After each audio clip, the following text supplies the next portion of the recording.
Le Front National, premier parti de France aux récentes élections européennes, se déchire entre le père et la fille. La brouille entre Jean-Marie et Marine Le Pen peut-elle nuire à la progression continue de ce parti d'extrême droite? On en parle ce vendredi dans Notre Grand Angle.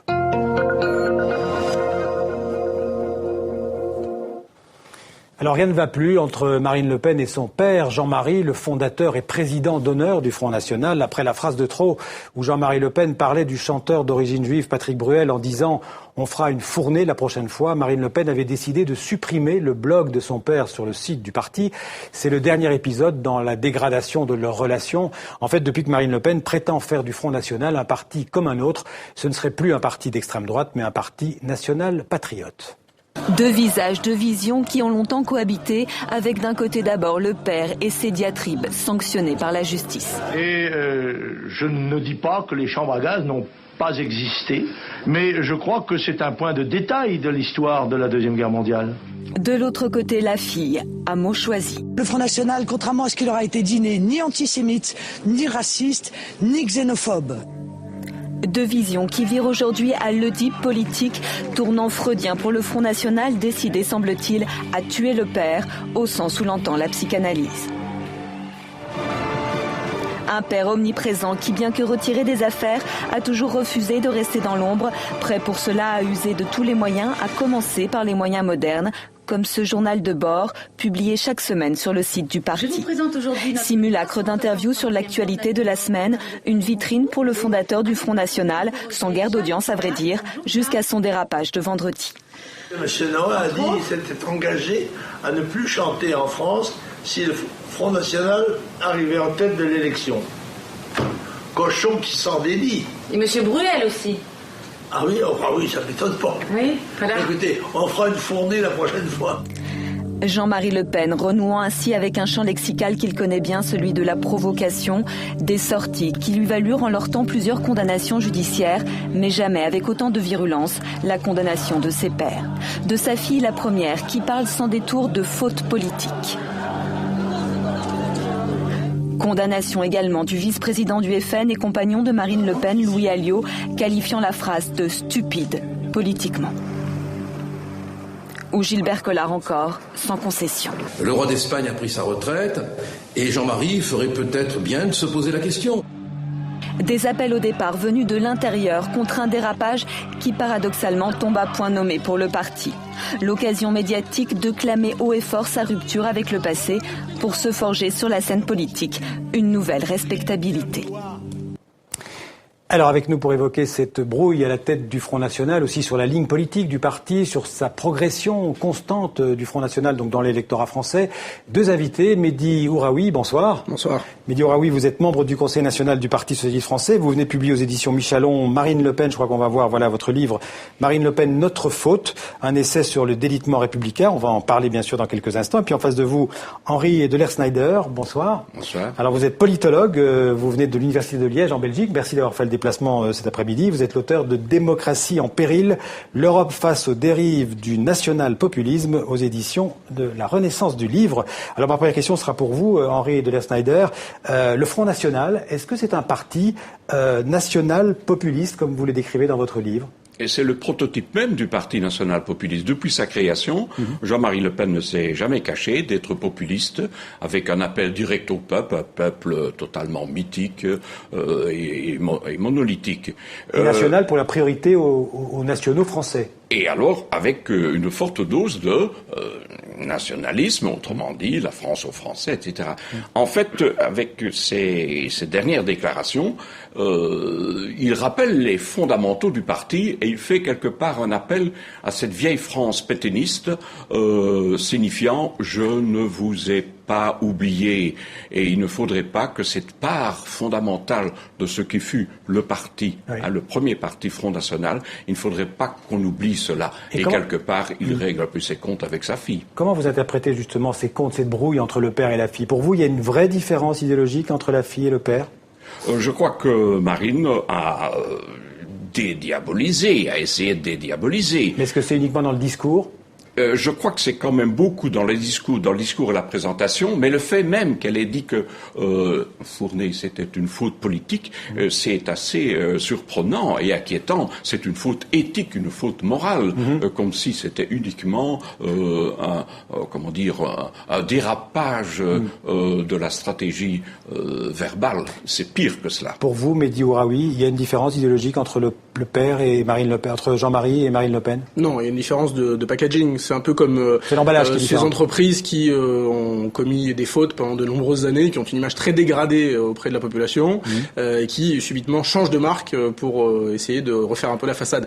En réalité, ce qu'on voit dans cette affaire, c'est très intéressant. Le professeur vient de le dire, Marine Le Pen n'a pas condamné le fond des propos de Jean-Marie Le Pen, et donc on voit une répartition des rôles, comme ils le font d'habitude, entre le vieux patron, président d'honneur du parti antisémite, condamné pour révisionnisme, pour négation de l'existence de la Shoah, et disons la porte-parole plus présentable qui a tenté la dédiabolisation. Pour vous, tous les deux, c'est une répartition des rôles, simplement. Oui, il y a un jeu de rôle qui est évidemment très rodé chez eux pour garder à la fois la vieille base frontiste et conquérir de nouveaux publics.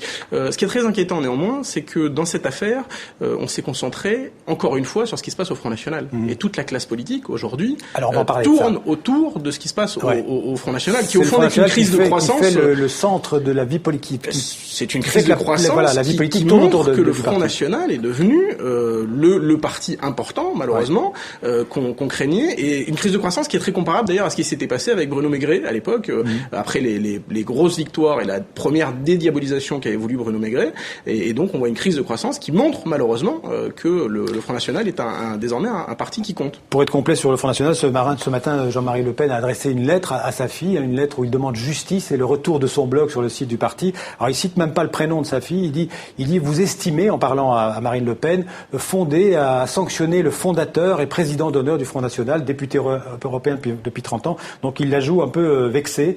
Là aussi, on est toujours dans le jeu de rôle. On dirait même que c'est une sorte de pugilat convivial.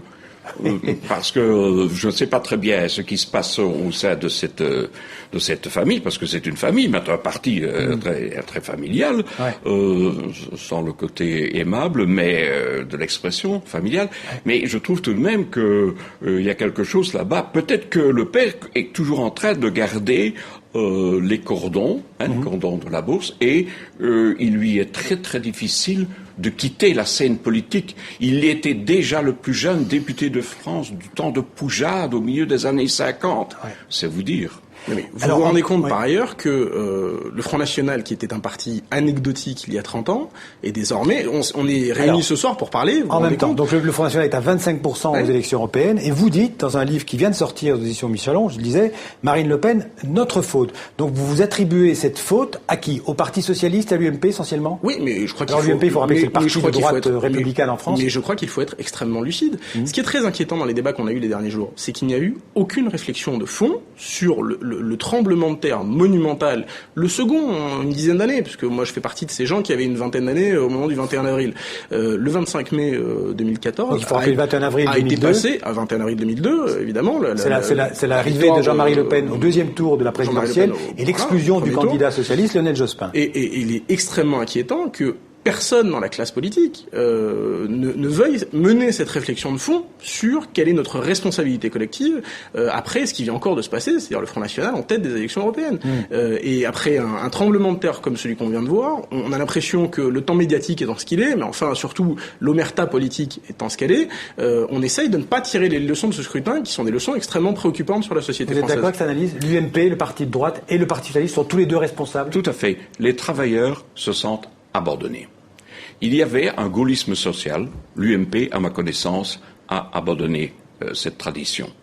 Le PS, je ne voudrais pas nécessairement porter un jugement définitif, mais ce qui n'a pas très largement perdu, la classe ouvrière s'étant convertie peut-être plus à la com qu'aux causes même du désarroi. En tout cas, il a perdu beaucoup de monde puisqu'il est à 14%. C'est ce que j'ai appris. Voilà. Donc, quelque part, les gens se sentent décontenancés, ils sont en proie à la peur, et puisqu'il n'y a plus d'espoir qui se profile, tout compte fait, on va voter Front National. en se disant peut-être que le salut pourrait venir de là, mais on sait très bien, il ne peut pas venir d'un parti nationaliste, xénophobe, de caractère raciste et en plus de ça, antisémite. Ce qui ne veut pas dire que tous les électeurs du Front National sont antisémites, xénophobes et racistes. Absolument pas. Non, mais enfin les électeurs qui votent pour le Front National savent qu'ils votent pour un parti qui défend des idées racistes comme la préférence nationale. À un moment donné, il faut aussi il ne faut pas non plus exonérer les gens de leurs responsabilités. Nous avons collectivement, les responsables politiques, mais aussi les Français dans leur ensemble, une responsabilité. C'est ce que j'ai voulu dire dans mon livre. Alors justement, dans votre livre, vous n'y avez pas parlé de la cuillère. Bien sûr. Vous dites que la France est aujourd'hui une démocratie sans peuple. On rejoint ce que vous venez de dire. Que vous parlez de ces élites qui ont cassé l'école. Vous comparez la République, le fric contre la République. Donc c'est le rôle de l'argent. Malheureusement, qu'il y a un exemple extrêmement récent qui date même d'hier, qui est la désignation de M. Toubon au poste de défenseur des droits. Parce qu'on nous écoute dans le coin du monde. Dans le monde entier, un ancien ministre de droite qui a 73 ans, qui a fait cette célèbre école qui est l'ENA, dont sont issus beaucoup et même trop de nos élites, et qui est désigné à un nouveau poste officiel de la République. Et c'est très inquiétant parce il est désigné défenseur des droits.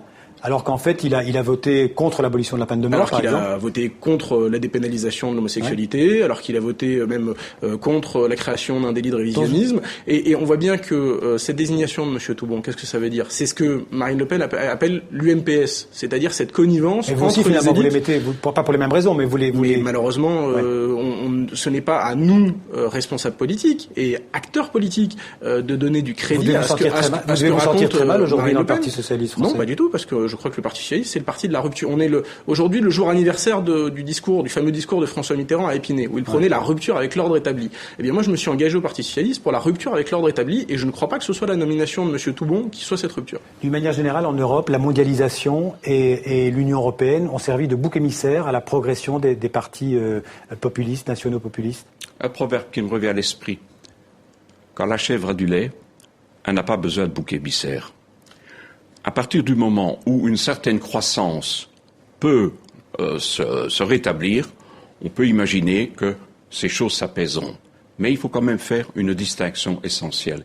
C'est qu'il y a un populisme qui se développe dans les pays, justement, où il y a beaucoup de prospérité, comme le Danemark. Donc, il y a un populisme patrimonial. Oui, et l'Autriche aussi, 5% de chômage. Quelque part, et ça c'est inquiétant, c'est qu'il y aurait une volonté de repli sur soi en Europe, et qui serait au contraire même de ce que était au départ la construction européenne, c'est-à-dire absolument créer une solidarité. Jean Monnet, c'est ce qu'il disait, nous ne coalisons pas des États, nous unissons des hommes. Et hélas, on en est très loin. Donc il faudra absolument un projet social au niveau européen, parce qu'on ne peut pas faire l'Europe sans les peuples. Merci à tous les deux. On va suivre cette actualité parce que les groupes ces nationaux populistes, on peut les appeler comme ça, essaient de former un groupe au Parlement européen. Pour l'instant, ils n'y arrivent pas. Mais on suivra bien sûr ça dans les prochains jours. Merci donc Mehdi Ouraoui. Je rappelle votre livre, Marine Le Pen, notre faute, essai sur le délitement républicain, on en a parlé, et puis aussi Démocratie en péril, l'Europe face aux dérives du national-populisme. Merci Henri de Lerstaeger d'avoir fait le déplacement à Paris. Merci à tous les deux.